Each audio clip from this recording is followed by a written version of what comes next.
moltes gràcies per deixar-me l'última dia d'avui. Moltíssimes gràcies per reservar-me aquest paper fàcil. Tots ara esteu pensant com s'ho fa, què dirà l'Anna Gabriel que no s'hagi dit. Efectivament estic en la mateixa tessitura. Què dic que no s'hagi dit? Vull fer un intent de relligar les coses, penso, importants i transcendentals que s'han dit, o d'aportar alguna cosa que potser no hi hem parat prou èmfasi, potser també perquè els companys acostumen a situar-se més en el plànol del combat ideològic, i jo faré allò que a vegades també és tan propi de les companyes, que és aquelles receptes concretes, aquell terreny del teixit concret i de la quotidianitat. Dir-vos també que la veritat és que la sala evidentment està plena de companyes conegudes, i la quantitat de qualitat humana, militant, revolucionària i moral de la sala és absolutament impressionant, en la qual cosa també tens la tendència a pensar que això hauria de ser un paper invers, i que comenceu a parlar i a portar vosaltres, i que des d'aquí ja ens anem fent una mica més petits, perquè segurament, i com a títol, podríem dir que el que han de fer, el que segurament han de fer les companyes que accedeixen al Parlament a partir del 27 de setembre és obeir. Obeir el moviment, obeir a l'esquerra independentista, obeir a l'esquerra anticapitalista i poca cosa més. Si aconseguim que obeeixin, segurament aconseguirem que facin les coses molt ben fetes. Diria que, i també arran de les intervencions que feien l'Aleix i la Montse,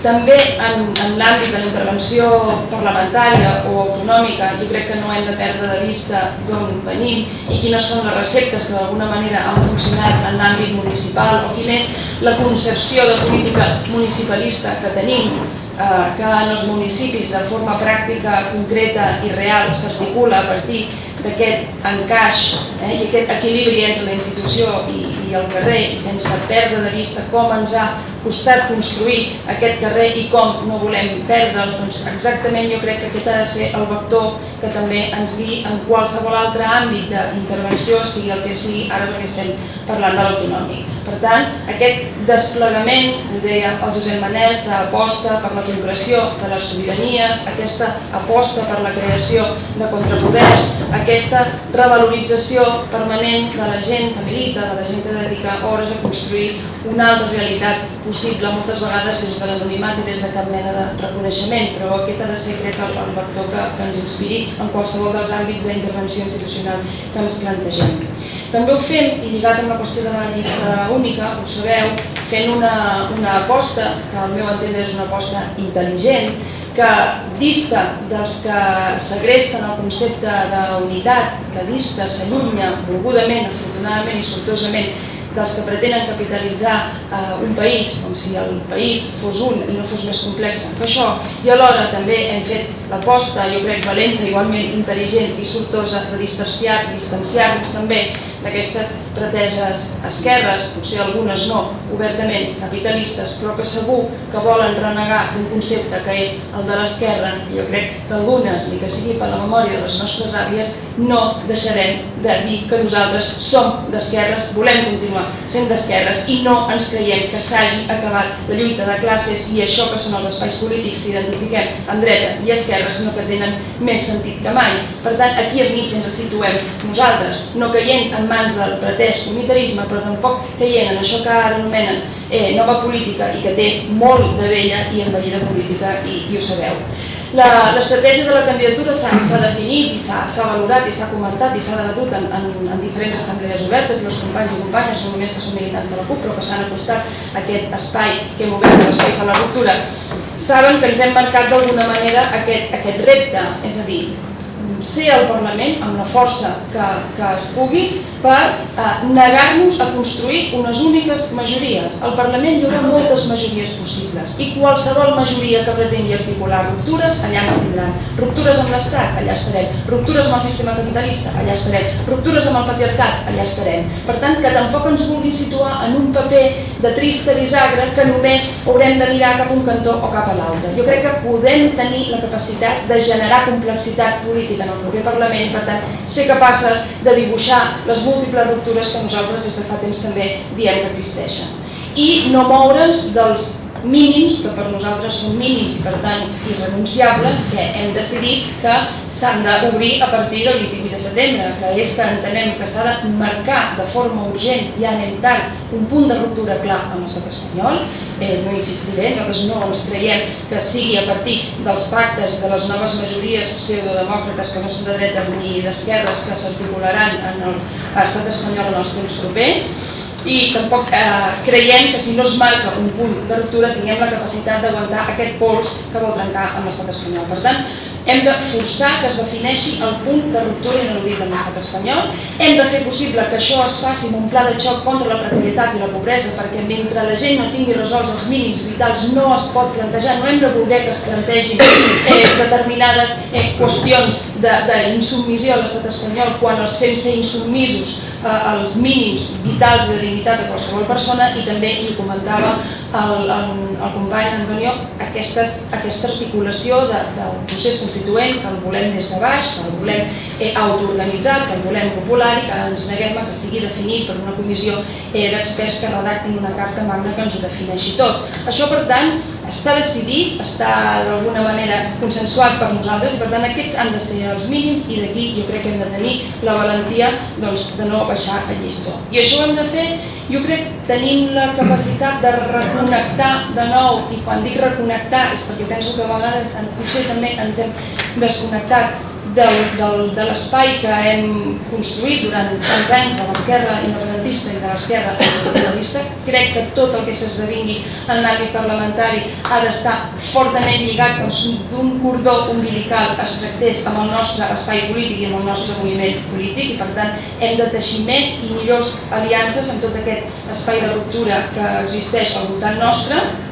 Hem de ser capaces també de seguir insistint en que la millor garantia de que puguem trencar amb l'estat espanyol i amb el sistema econòmic és articulant majories autoorganitzades clares al carrer, que no siguin servilistes, que no segueixin les agendes polítiques de cap partit polític, que no regali els seus lideratges a llistes electorals que serveixen als interessos d'uns quants partits. Per tant, el moviment del carrer ha de ser autònom en el millor sentit de l'autonomia.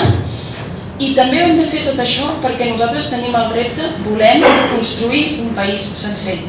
I el David de Pedreguer, que no el tenim aquí, però que l'hem pogut escoltar, fa municipalisme a Pedreguer, no només perquè entengui que a Pedreguer hi ha una altra manera d'articular la política local, sinó perquè sap que ho fa perquè vol construir un país complet. I nosaltres també. Nosaltres des de Sallent, des de Berga, des de Capellà, des d'on sigui, no hem optat per fer una candidatura d'independents que faci un bon paper a l'Ajuntament, sinó que hem optat per agermanar-nos amb totes les que compartim una realitat no només cultural i lingüística, sinó també que volem contribuir a gestar una realitat política cada vegada més forta. Per tant, la presència al Parlament Autonòmic, com la presència a qualsevol de les institucions on estem, ens ha de servir per construir país. I tenim moltes maneres de fer-ho. I qualsevol observatori, qualsevol comissió, qualsevol grup de treball, qualsevol proposta que fem, nosaltres la podem fer en clau de país. Perquè la corrupció ens ha assetjat a tot i cadascun dels racons del país sense distincions, perquè la defensa per la llengua la podem fer sense marcar-nos fronteres, perquè la lluita contra el patriarcat i els feminicidis el podem fer en clau de país, perquè tot el que ens plantegem hem de poder fer-ho en clau de país i d'això han de servir també els nostres diputats i diputades. I han de servir també per estar permanentment connectats amb el que jo crec que és la marca, l'ADN, la columna vertebral o el sentit principal de la nostra aposta política, que és el municipalisme. Jo crec que hem de seguir apostant per generar regidors i regidores insubmises arreu del país. En tenim unes 400, no arribem i n'hem de voler tenir moltes més, no perquè volem anar omplint cadires als plenaris, perquè sabem que són regidores i regidors, alcaldesses i alcaldes que són garantia d'incorruptibilitat i garantia de valentia i d'insubmissió davant del règim. Per tant, hem d'apostar, hem d'abocar les nostres energies i els nostres recursos en el municipalisme. I també demanaria una cosa, que no deixem pel final el feminisme. Que si els diem als altres que no ens facin aparcar la voluntat de trencar amb el sistema capitalista, entenent que primer va la independència i després ja ho veurem, sisplau, companys, no ens feu tampoc deixar el feminisme pel final i diem que quan aconseguim la societat socialista segurament per defecte ja serà feminista. Sabeu que no és així i sabeu que des d'allà hem de parlar no només d'independència i de socialisme, sinó que també hem de parlar de feminisme de forma molt clara. I al final tot això...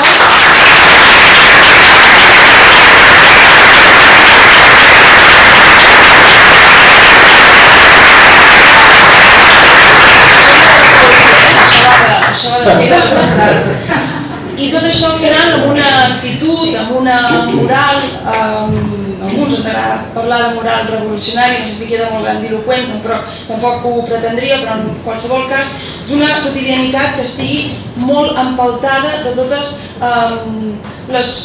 fronteres, de tots els dics de contenció que hem de ser capaços de marcar perills que ens assetgen i que ja els hem conegut. Hem de ser capaços de combatre els lideratges que ens imposin els mitjans de comunicació. Hem de ser capaços de generar lideratges col·lectius i que no hi hagi cap companya que quedi en anonimat perquè la feina que fa és menys valuosa que la que fan altres persones. Totes i cadascuna de les nostres militants són necessàries, totes i cadascuna de les persones que apostin per les ruptures que nosaltres apostem són importants. Per tant, també tenim el deure, i també anem tard, de no generar aquests lideratges que a vegades també poden veure com es segresta tot un moviment. Hem de ser també capaces de no delegar, no perquè tinguem persones allà, ho tenim tot fet. La fortalesa de qualsevol militant que estigui provisionalment en qualsevol institució és saber que està acompanyada fora. I quan perd la sensació, quan es desconnecta de la sensació de que fora està ple de gent que no només fan feina, sinó que alerten, que et fan la crítica, que t'avisen de que te n'estàs anant. Sense tota aquesta gent no som absolutament res i podrem reeditar de nou les grans decepcions que van suposar algunes forces polítiques d'esquerres que ho eren i que estaven plenes de gent honesta i que van veure com molt aviat aquesta gent honesta i de base es veia traïda. Per tant, necessitem que la gent estiguem permanentment pendents de que el que fan els nostres representants sigui realment el que hem decidit entre totes que facin. I acabo. Jo crec que el que és recomanable i com a exercici, insisteixo, quotidià, és cada vegada que travesses una porta o algunes de ferro forjat molt impressionants i cada cop que trepitges aquelles catifes que segurament tanta suor han suposat a moltes teixidores que ningú els reconeix la feina que van fer cada vegada que entres en aquesta institució i segurament també cada vegada que surts, encara que això vulgui dir cada dia, recordes, estàs allà en memòria i en homenatge a les comunistes i a les anarquistes que han donat la vida perquè nosaltres estiguem aquí i que no tenim el dret de defraudar-les i que tenim l'obligació d'estar a la seva alçada, sigui el que sigui que això vulgui dir. Moltes gràcies.